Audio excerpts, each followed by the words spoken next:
का क्या करना, जिसको माल चाहिए, एनर्जी चाहिए, वो चाहे स्ट्रेट ऑफ हॉर्मुज का क्या करना।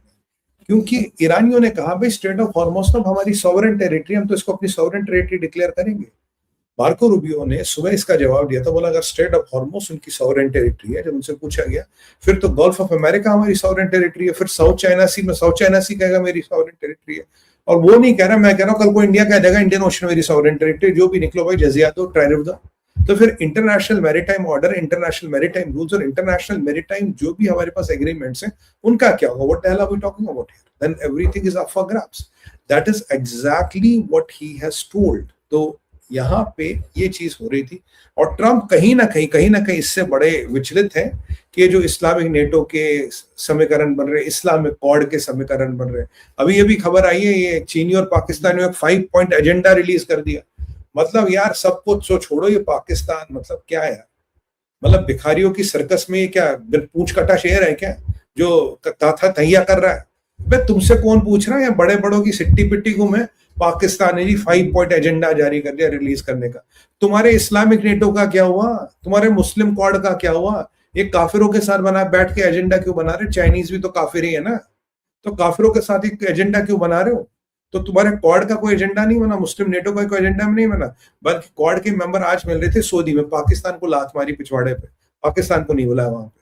मतलब इनको इनकी औकात हर जगह दिखाई जाती है, पर ऐसी बेशर्म है, कुत्ते की दुम है, समझते। कुछ भी कहो इनको, कितना लताड़ो झाड़ो भाड़ो तब भी नहीं समझते। क्या करे साहब, बहुत समस्या है पाकिस्तान के साथ। चलिए आगे ये चलते। तो इसको लेके पूरे मिडल ईस्ट में हड़कंप मच गया। मिडल ईस्ट कह रहे साहब मत जाओ, साहब ट्रम्प साहब मत जाओ, हमारी तो लग जाएगी, हम तो वैसे इतने ठुक पिट गए, अब आप जाओगे तो हमारा क्या होगा? स्ट्रेट ऑफ हॉर्मुज कौन खोलेगा? तो इतने में एक ट्वीट आता है ट्रम्प का, एक ट्रूथ सोशल का पोस्ट आता है यूके को लेके। यूके वाला जरा पोस्ट दिखाइए, तो अपने दर्शकों को दिखाना जरूरी है। यूके वाला मैंने आज ये लाया, टीम यूके वाला दिखाइए सर। यूके वाला मैं, आप मेरी टीम अभी पोस्ट लगा देगी। Now you will see UK को, आयतुल्ला स्टैमर को जरा ट्रम्प ने बहुत टाइट किया है। बोला भाई ये तुम्हारा, ये फ्रांस वाला यूके वाला, उसने बोला है कि भाई all those countries who can't get fuel from strait of Hormuz like United Kingdom which refuse to get involved in the decapitation of Iran, I have a suggestion for you. Number 1, buy from US, हमसे तेल खरीदो। बहुत बड़ा message है भाई, हमसे तेल खरीदो, सबके लिए मैसेज है ये। We have plenty. Number 2, build up some delayed courage, go to the strait and just take it. You will have to start learning to fight on yourself in the USA. For yourself, the USA won't be there to help you anymore, just like you were there, not there for us. Essentially decimated. We were not there for us. Essentially decimated. This part is done. Thank you for your support. तो भाई हमने, जब तुम्हें हमारी जरूरत थी, जब हमने ईरान को डेसिमेट किया, तुम हमारी सपोर्ट के लिए नहीं थी, अब अपनी लड़ाई खुद लड़ो। Thanks, we can take out the post. अपनी लड़ाई खुद लड़ो। Strait of Hormuz, you can take out the post. Strait of Hormuz से जिसको तेल लेना है वो अपनी लड़ाई लड़े, जिसको तेल बेचना है वो अपनी लड़ाई लड़े, हम तो चले। याद कीजिए मैंने आपको 15 से 20 दिन पहले बोला, मैंने कहा ट्रम्प एक दिन ऐसा ही करेगा, बोलेगा भैया मेरी दुकान खत्म। अब देखो खलबली क्या मचेगी। मैंने बोला Trump will go slow on straight of Hormuz, Trump will go slow on middle east, क्योंकि ये चाहता है स्ट्रेट ऑफ हॉर्मुज और मिडिल ईस्ट का विवाद उनका बने, दुनिया की समस्या बने। मैं अपनी समस्या लेके क्यों घर जाऊं भाई? That is what the Trump strategy is. यही कहा। अब अरब देश हाथ जोड़ रहे, साहब नहीं, साहब मत जाओ, सब लड़ो साहब, ये तो मामला तो खराब हो जाएगा। इसके बाद यूके, उसके बाद इजराइल की भी दुनाई, ये फ्रांस की दुनाई की, फ्रांस की मैक्रोन, ये भी पोस्ट आ गई फ्रांस का, भी पढ़े दिखाता हूँ। फ्रांस कह रहा नहीं हमने ऐसा नहीं बोला, you know it is not like that and all that. France वाला पोस्ट लगा है, ठीक। फ्रांस वाले पोस्ट आप देखेंगे, इसमें बोला है कि फ्रांस ने क्या बोला, the country of France wouldn't let planes headed to Israel loaded with military supplies fly over French territory. France has been very unhelpful with respect to the butcher of Iran, who has been successfully eliminated. The USA will remember that, President. तो ये France को, भाई साहब ये France को धमकी दी है कि भैया ये तुम्हारी औकात है, ये तुमने दिखा है। ये डोनाल्ड ट्रम्प का, मैंने सोशल का पोस्ट दिखाया। Thank you, we can take out the post. कहानी क्या है? कहानी सिंपल सी ये है, we can take out the post. Post को कहानी सिंपल सी ये है कि फ्रांस एक बड़ा सप्लायर है वेपन्स का इजराइल का, इजराइल लेता है। पिछले 2 साल से फ्रांस इजराइल के अगेंस्ट बहुत कुछ बोल रहा है। Israelis have been taking up with a pinch of salt. कल इजराइल में डेथ पेनल्टी पारित हुई, डेथ पेनल्टी फॉर पैलेस्टीनियंस, जो टेररिस्ट एक्टिविटीज में संलग्न है उनको फांसी पे चढ़ाया जाएगा। अब ये बेंज़वीर तो कल मैंने आपको रात को ही बोला, वो तो शैंपेन खोल रहा था, इंटरनल सिक्योरिटी मिनिस्टर से बोला स्पीकर ने, भाई पार्लियामेंट है, जरा शैंपेन वैम्पेन आप ना खोले, अच्छा नहीं लग रहा, तो उन्होंने शैंपेन नहीं खोली। देन व्हाट हैपेंड, उसके बाद क्या हुआ कि अब ये जबकि अपोजिशन ईरान की, इजराइल की अपोजिशन पार्टी के लपाट इसके अगेंस्ट है, but anyway that's their internal politics, ये पारित हो गया। तो आज यूरोपियनों के पेट में दर्द हो रहा, आपका फ्रांस, आपका जर्मनी कह रहा नहीं नहीं ये गलत है, ये है वो है। अब इजराइलियों की हिम्मत देखिए, in the mid of war Israel cuts ने करीब 2:30-3 बजे का समय था दिन में, बोले हमें कोई हथियार नहीं चाहिए इजराइल से, वी आर पुटिंग, हमें कोई हथियार नहीं चाहिए फ्रांस से, we are putting embargo on importing हथियार फ्रॉम फ्रांस। अब हथियार इज अ मनी बिजनेस, अब फ्रांस की इकोनॉमी हथियारों पर चलती है, अच्छा खासा इकोनॉमी का पार्ट है, they are not doing good economically.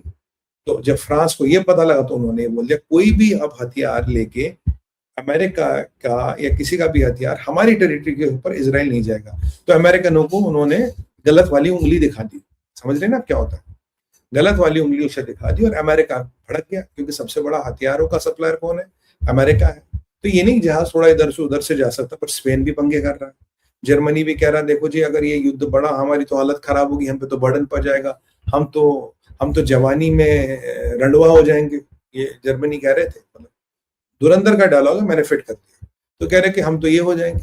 तो इनकी हालत सबकी सब धीरे धीरे, नहीं हमारी लड़ाई नहीं, हमारी लड़ाई नहीं। ट्रंप ने कहा ठीक है बेटा, अब यूक्रेन की लड़ाई भी तुम्हारी है, और जब पुतिन अंकल फोड़ेंगे तब हमारे पास बचने मत आ। ये एक बड़ा इंपॉर्टेंट एस्पेक्ट हुआ। तो इस पे आप ट्रंप, मैक्रोन कह रहा, मैक्रोन का ऑफिस कह रहा हमें पता नहीं जी ऐसा क्यों हो रहा है, ये अमेरिकन ऐसा क्यों कर रहे हैं, हमने तो ऐसा कुछ कहा नहीं। आपका भैया आपके ऊंट पे चढ़ के बोलोगे ये कुछ नहीं बोला तो क्या बोला। तो that is the first part.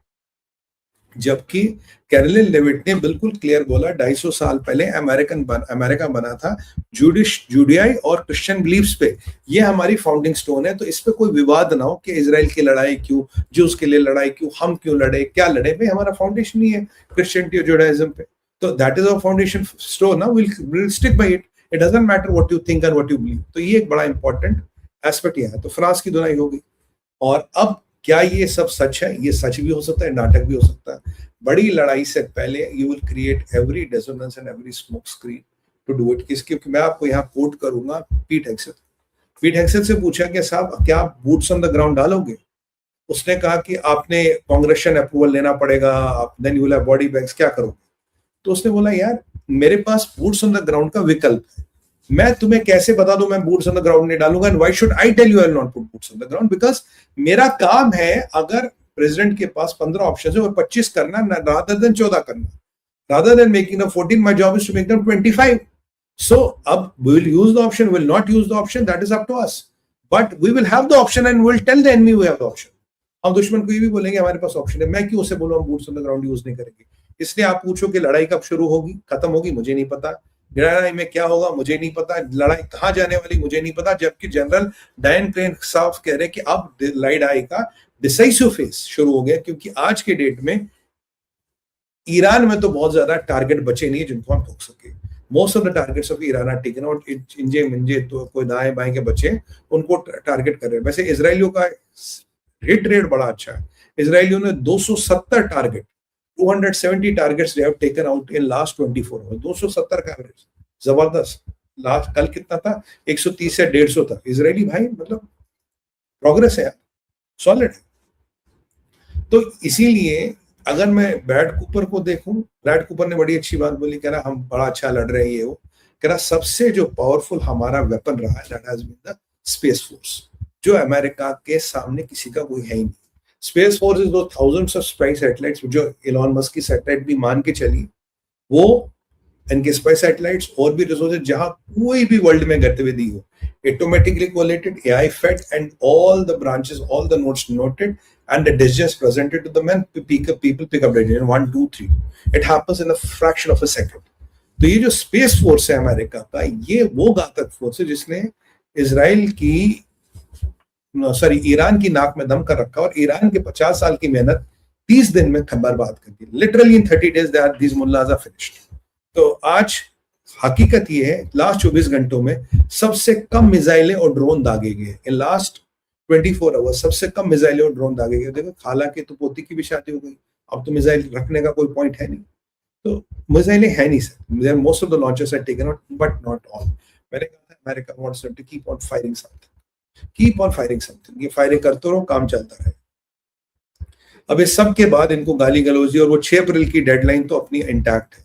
Power stations, ये call desalination plants, Kharg island and oil storage facilities, oil wells, ये टेस्ट, ये डेडलाइन अभी ऑन है। तो फिर ये जो ट्रम्प ने कहा था वी माइट एग्जिट, तो अभी ट्रम्प का स्टेटमेंट आया नहीं, वी आर नॉट एग्जिटिंग।